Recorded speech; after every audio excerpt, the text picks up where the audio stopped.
Começamos mais um dia de Correspondente Médico. Lembrando que você sempre pode e deve participar usando a hashtag Correspondente Médico, mandando a sua dúvida, seu comentário para cá, que a gente vê lá no Twitter. Doutor Fernando, bom dia. Bom dia, Roberta. E a gente adora, né, quando chegam essas perguntas, porque é com muito prazer que a gente responde todas as suas questões. É isso aí. Mandem para cá, então, para o doutor Fernando responder.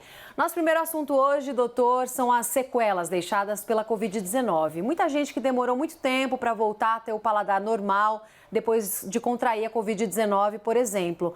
Mas esse não é o principal problema deixado pela doença. Segundo o estudo da Universidade de Michigan, nos Estados Unidos, que foi feito com 300 pessoas internadas com a Covid ano passado, 45% delas tiveram queda funcional. Doutor, o que significa essa chamada queda funcional, hein? Um número bem alto, né? 45%. Na vida prática, o que a gente percebe é o seguinte: para funcionarmos normal, precisamos executar habilidades que nos são dadas naturalmente pelo próprio desenvolvimento do corpo, como também treinadas pela frequência na escola ou até mesmo pelo convívio em sociedade. Então, você ir no banheiro, você ler um livro, você escrever um texto e assim vestir uma roupa e assim sucessivamente. Dessas 300 pessoas que foram avaliadas nesse estudo, 20% perderam independência e o declínio funcional, 45%, sendo que encaminhados para a terapia adicional, 80%. Aqui a gente está falando da necessidade de reabilitação. Então, vamos pensar em quadro geral do coronavírus. A maior parte, a gente sabe que tem um comprometimento leve, o que a gente chama de oligossintomáticos, poucos sintomas, que muitas vezes não precisam ir para o hospital. Os outros 15% a 20% precisam passar pelo hospital. E uma taxa pequena, mas que muitas vezes acaba esbarrando numa complicação muito grave, levando até para o óbito, acaba precisando muitas vezes fazer um caminho de volta até ter a sua funcionalidade restabelecida. Então a pessoa passa muito tempo em ventilação mecânica, alguns precisam fazer hemodiálise, outros, na verdade, ficam durante todo esse período vítima de outras complicações, como, por exemplo, um AVC, como, por exemplo, uma outra infecção que pode aparecer em conjunto e faz com que todo esse processo que de alguma forma salvou a vida da pessoa, depois precise fazer o caminho de volta. É o que a gente chamava antigamente de convalescença, só que aqui o que a gente diz é a necessidade até mesmo de uma reabilitação funcional. Tem um outro dado, doutor, que chama atenção também: 20% dos pacientes que sobreviveram à Covid-19 perderam tanto a habilidade que não puderam viver de forma independente, acabaram perdendo a independência. O que é que pode significar o pior lado da Covid, então? O que tem de pior em relação a essas sequelas, doutor? O que isso mostra é que, assim, vai existir um trabalho depois que precisa ser feito com a pessoa para que ela possa restabelecer a sua vida normal. E algumas pessoas, infelizmente, vão ter sequelas que podem ser para a vida toda. Então, além de ser um problema que coloca a pessoa numa situação de risco muito grande, até mesmo da manutenção da vida, existe um desafio que fica guardadinho ali, depois disso que a gente fala, de ficar na terapia intensiva, de ser submetido à intubação orotraqueal, à ventilação mecânica, que faz com que a pessoa volte à sua funcionalidade com algum trabalho que vai ser desenvolvido por uma equipe multidisciplinar. E, doutor, 80% dessas pessoas foram encaminhadas para outras terapias. Que tipo de terapias são essas? Como é que elas podem ajudar nas sequelas contra a Covid? Vamos lá. Fisioterapia, a própria psicologia, fonoaudiologia, terapia ocupacional, às vezes até um próprio atendimento médico. Pessoas não precisavam tomar alguns tipos de remédio e, de repente, passam a ter a necessidade de fazer uso dos mesmos até que a pessoa possa voltar a ter a sua funcionalidade normal e independência, né? Independência é fundamental para que a gente tenha autoestima e possa se relacionar de uma forma agradável. As sequelas da Covid são mais frequentes do que a gente imagina, inclusive em pessoas que tiveram quadros mais leves. Vamos abrir agora para perguntas, então, que vocês mandam para a gente com a hashtag Correspondente Médico. Olha só a pergunta do Marcelo Santos. Muito tem se falado sobre as complicações vasculares após ser vacinado contra a Covid-19. Existe algum exame a que eu possa me submeter para saber se eu posso tomar vacina ou não? Doutor, isso não é necessário, né? Não é necessário. De fato, existem alguns relatos sobre a tendência de se aumentar a coagulabilidade e formar trombos. Os números são realmente extremamente pequenos, a ponto de não contraindicar a população em geral a ser vacinada, de forma nenhuma. Não existe um exame que você possa fazer para saber se você deve ou não tomar vacina. Porque pessoas que já têm uma discrasia sanguínea, ou seja, um problema natural de se ter a coagulação, ou em excesso, ou porque, na verdade, falta algum fator de coagulação, provavelmente já foram diagnosticados no decorrer da vida.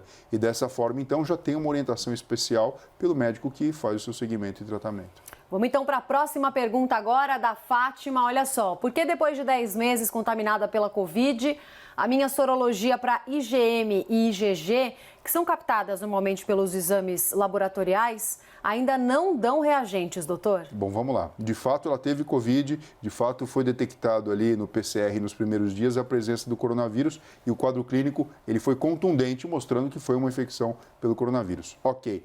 Passou 10 meses, é de se esperar que, de fato, a IgM venha negativa, porque IgM significa uma infecção presente e o sistema imunológico tentando combater na forma recente.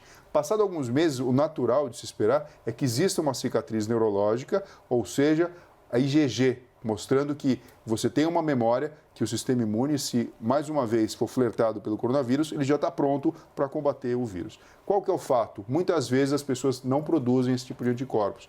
Você precisa sofisticar a sua pesquisa e procurar anticorpos específicos para o coronavírus, os anticorpos neutralizantes. E muitas vezes, mesmo que você não encontre isso, não significa que o sistema imunológico da pessoa não seja competente para combater uma nova infecção, porque existe a imunidade celular, que é aquela que você não consegue dosar através da presença ou não de anticorpos na corrente sanguínea e que está apta a combater o coronavírus num próximo encontro. Bom, teve coronavírus, não teve, precisa continuar seguindo as medidas sanitárias.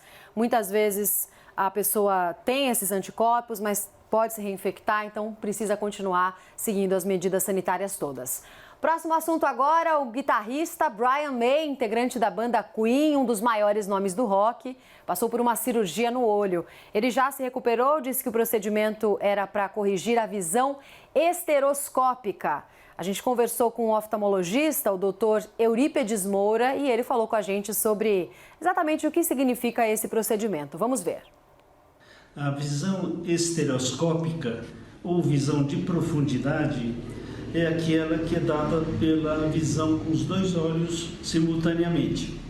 Se fechamos um dos olhos, a visão de profundidade fica prejudicada. Em certas situações em que no nosso cristalino possa haver uma alteração, traz problema então para o foco e traz o problema para a estereopsia. Doutor, mostra pra gente então o que é o cristalino e como funciona essa cirurgia? Entendendo aqui o globo ocular, a gente sabe que os raios de luz chegam nessa região e precisam então impactar um epitélio que existe aqui atrás, que a gente até chama, Roberto, de neuroepitélio, que é a retina, que faz a transformação dos raios luminosos em estímulo elétrico que passam então pelo nervo óptico e chegam até os lobos occipitais, no cérebro, onde a gente percebe cor, tamanho, movimento, profundidade e etc. O cristalino é uma lente natural que existe nessa região, no qual os raios luminosos eles são organizados e projetados de uma forma organizada também na retina, nesse neuroepitélio, o que faz com que a imagem captada tenha sentido. Para a gente ter essa estereoscopia, que é essa visão de profundidade 3D, então, para não se ver simplesmente as coisas chapadas, mas saber o que está mais perto, o que está mais longe, é importante que a gente tenha a visão acontecendo com os dois olhos simultaneamente. Se eu tenho um problema no cristalino de um dos olhos, é de se esperar que a visão ela aconteça preponderantemente pelo outro, perdendo então essa capacidade de juntar essas informações no cérebro e dar para a gente então essa informação tão importante e essa vivência que é do mundo 3D, que é o que a gente está acostumado com a visão normal. E a pessoa pode chegar a perder a visão nessa cirurgia? Na verdade é o seguinte, se você tem uma complicação, eu acho que você está perguntando em relação a isso, uma complicação, ela pode ter um olho acometido e, na verdade, o sucesso da cirurgia e o objetivo principal, que seria receber aí essa informação luminosa pelos dois olhos, ficar comprometido. Pode perder visão, não é o mais comum, existem técnicas muito seguras e a oftalmologia moderna ela está apta para realizar isso com segurança. Tá certo. Vamos para o próximo assunto, então. A Universidade de Montreal, no Canadá, está desenvolvendo uma vacina contra o câncer que promete ser revolucionária. Isso porque ela usa um vírus chamado de oncolítico para matar as células cancerígenas e aí aumentar a imunidade. Doutor, explica para a gente primeiro o que é esse vírus, oncolíticos, e como é que eles são usados para combater o câncer. Bom, vamos lá, Roberto. Primeira coisa, o sistema imunológico é extremamente importante para combatermos infecções. A gente está em tempos de pandemia, então a gente sempre fala sobre isso.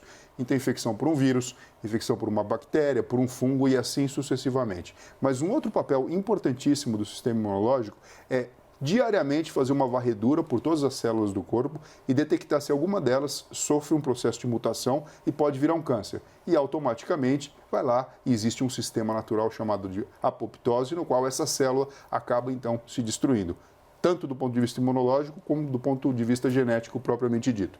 Quando uma pessoa tem uma fragilidade nisso que naturalmente deveria acontecer, você pode ter o início então de um câncer. Tendo como premissa tudo isso que eu lhe falei, existe então a ideia da terapia e a sua execução. Então, um vírus, ele é então preparado em laboratório, capaz de infectar as células do corpo humano, de modo que, na verdade, ele tem um viés e faz algo que a natureza nessa pessoa não está desempenhando tão bem. Então, imagina uma célula com câncer, esse vírus ele tem a capacidade de reconhecer, entra nessa célula, ele começa a se multiplicar dentro dessa célula, a célula cancerígena não tem a capacidade de controlar o seu desenvolvimento, e ela acaba morrendo.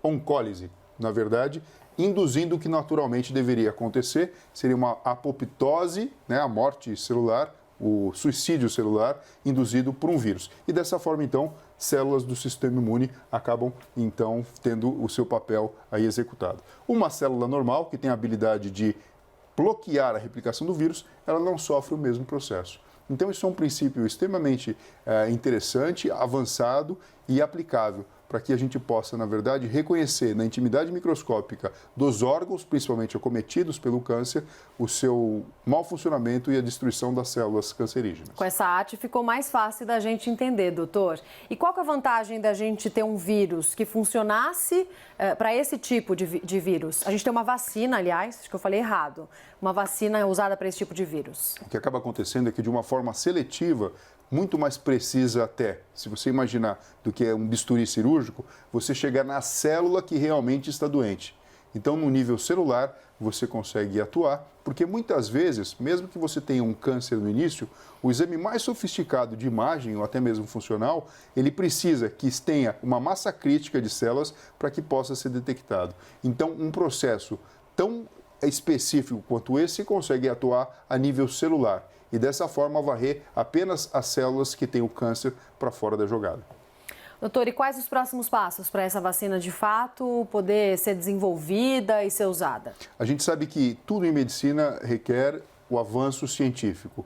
Então, primeiro, entender muito bem quais são as características dos diversos tipos de câncer que existem. Segundo, esse vírus ele tem que ser específico para essa célula e não provocar nenhum malefício. Então, aplicação clínica, trabalhos científicos, como se fosse, quando a gente fala das vacinas, né, avaliação do risco que pode causar. Segundo, se de fato ele consegue cumprir o papel em qual ele está sendo desenhado, que é para destruir células cancerígenas. E, por fim, chegar numa etapa de avanço científico que você consiga dar a eficácia. E, a partir de então, vem toda aquela questão da parte comercial e da aplicação nos diversos pontos do globo. Obrigado, doutor Fernando Gomes, por mais essa participação no Correspondente Médico. Voltamos amanhã. Obrigado você, Roberto, e pessoal, até breve. Esse foi mais um Correspondente Médico.